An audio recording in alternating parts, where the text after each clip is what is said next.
G'day. We're gathered here together where trees once used to grow. Animals of many sorts have sat in every row where you are seated now. And as your grateful hosts, we ask you to sit gently, for you're sitting on their ghosts.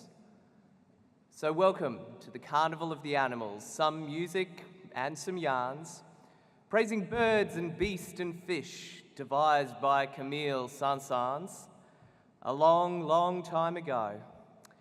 And we feel he wouldn't mind if we substituted creatures now of the Gondwana kind. A crocodile, a wombat, a lizard on a log. We feel Camille would understand, for after all he was a frog.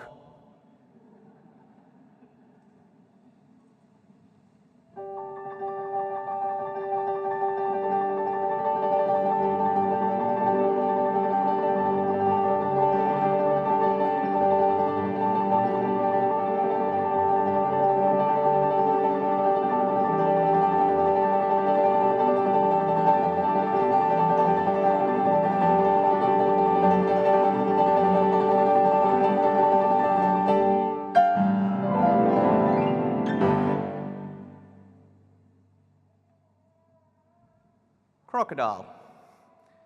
In the great top end of Kakadu, the Brolga and white-winged Jabiru perform their spirit-dreaming song and dance around the purple-flowered billabong.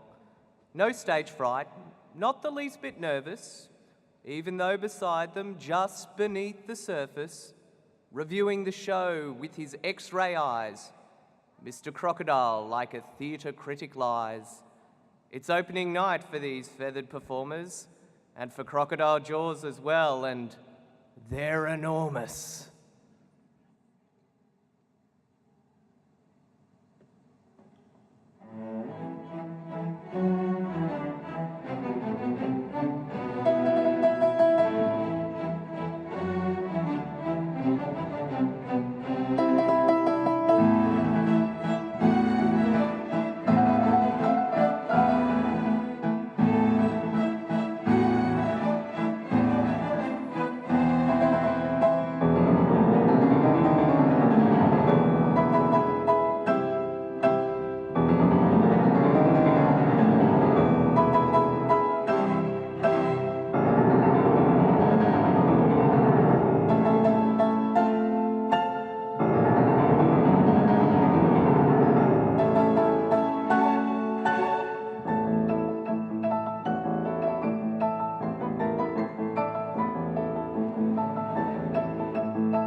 The cat. The cat sat on the mat, looking rather cute, his belly big and fat, full of bandicoot, full of lorikeets and baby potoroos. I think I'll miss the sweets, he said, and have a little snooze instead. So stretched out on the floor, he dreamed of chasing more.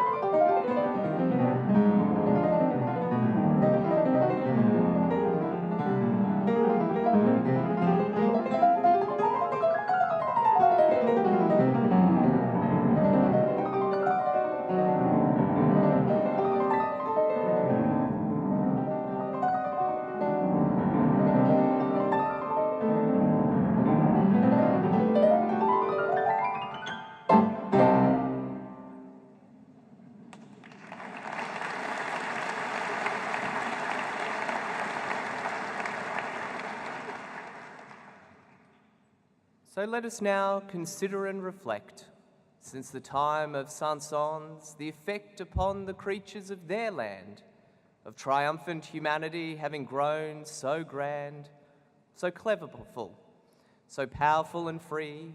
Nature and its beloved souls are no longer what they used to be, surrounded and outnumbered and bewildered by the crimes that make the animals the persecuted saints and prophets and outcasts of our times.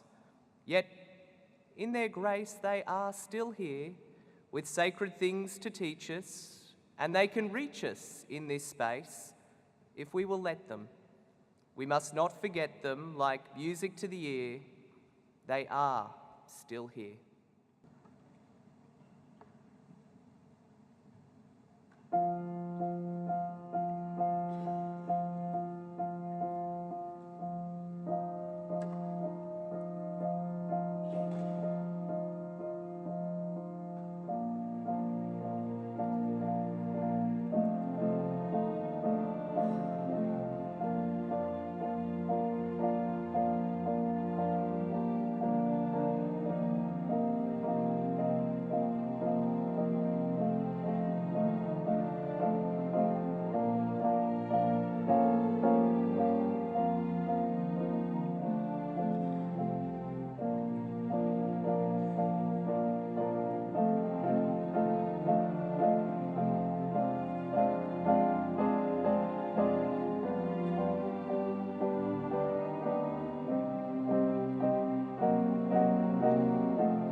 Dugongs.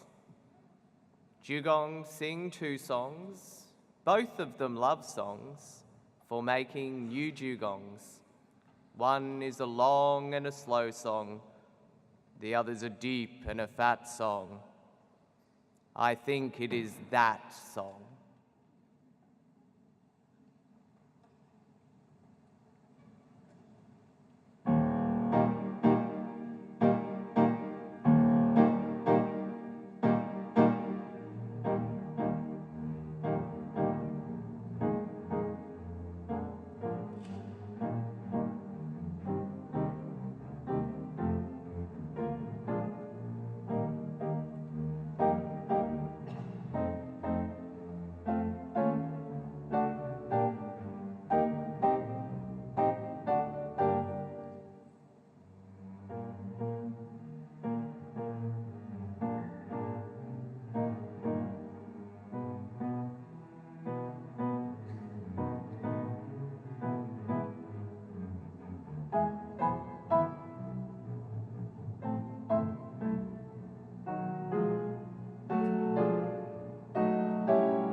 Rabbit.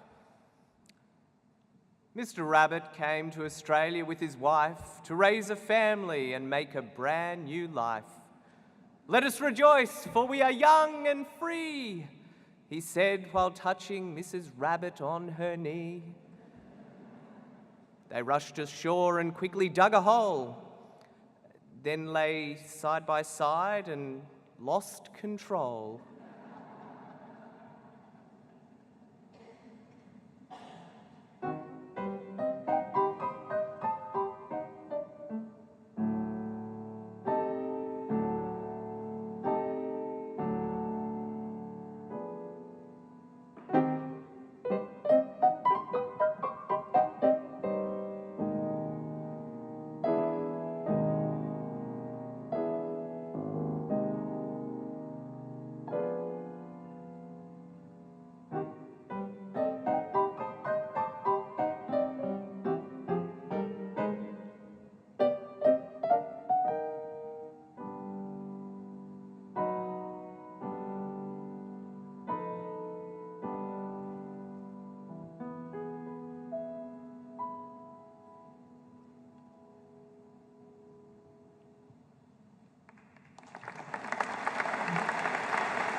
Duck. With a bit of luck, a duck will come into your life. When you are at the peak of your great powers and your achievement towers, like a smoking chimney stack, there'll be a quack. And right there at your feet, a little duck will stand. She will take you by the hand and lead you, like a child with no defense. She will lead you into wisdom, joy, and innocence. That little duck, we wish you luck.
The Wombat. The Wombat's not the king of beasts, of that we can be sure. He's from the working class and feasts upon the forest floor, gobbling the ferns and roots and tender little wattles, or any other thing that shoots between the cans and bottles.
Birds. Birds get high on feathers, and it is said quite rightly, to break their earthly tethers, they must take themselves quite lightly. So let us now give thanks for birds, and bless their angel wings, and praise the way they drop their turds on commoners and kings.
Pianists.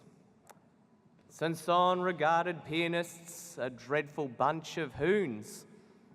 I feel we could support Camille to thank him for these tunes.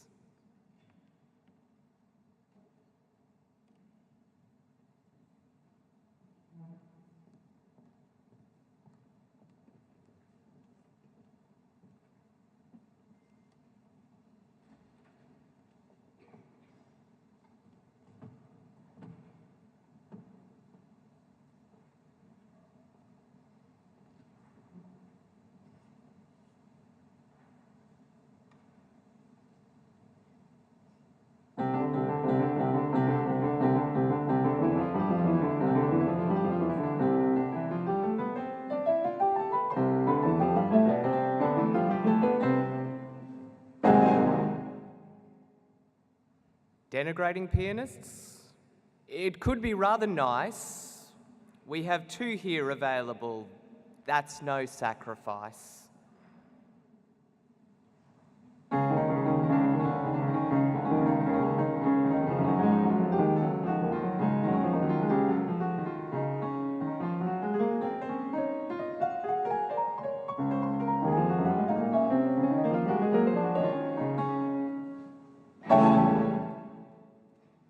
Pianists have nasty claws and dark, disgusting tails.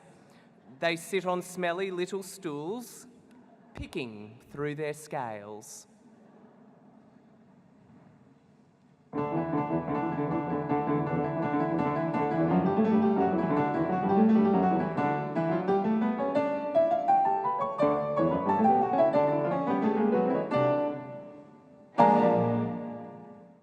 Bashing ivory keyboards gives them some relief, but they'd rather find an elephant and punch him in the teeth.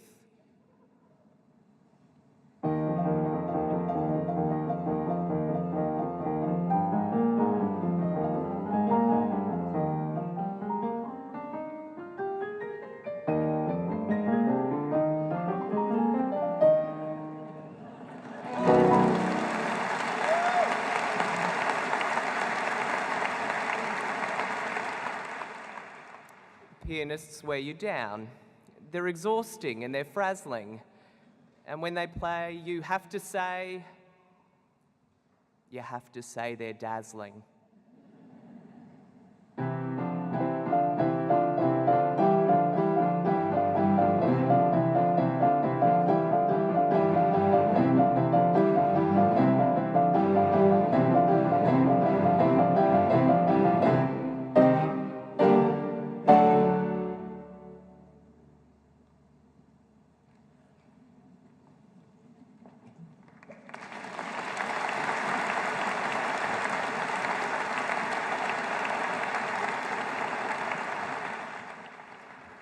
The inner creature. But what now of us, me and you? Are we not also creatures too? Do we also hunt in packs and wear bright plumage on our backs? Do we like to frisk and romp, to hoot and howl and stamp and stomp, and wag our tails like dicky birds and move in hairy, horny herds? Could our most redeeming feature be our lovely inner creature, and let it free sometimes to roam, to help us find our way back home?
Swan.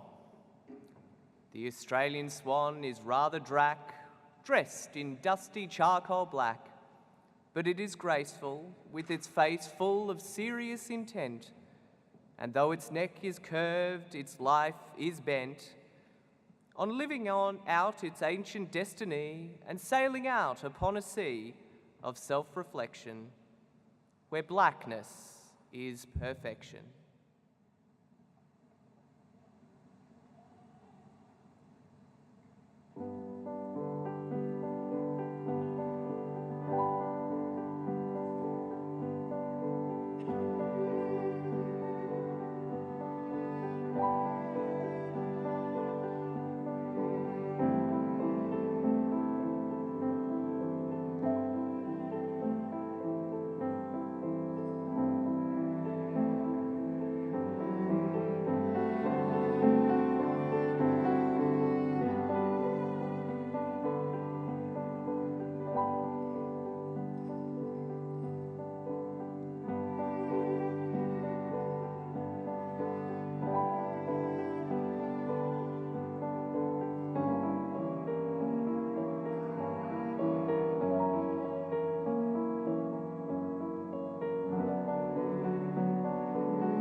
And so we reach the grand parade, where first a little speech is made.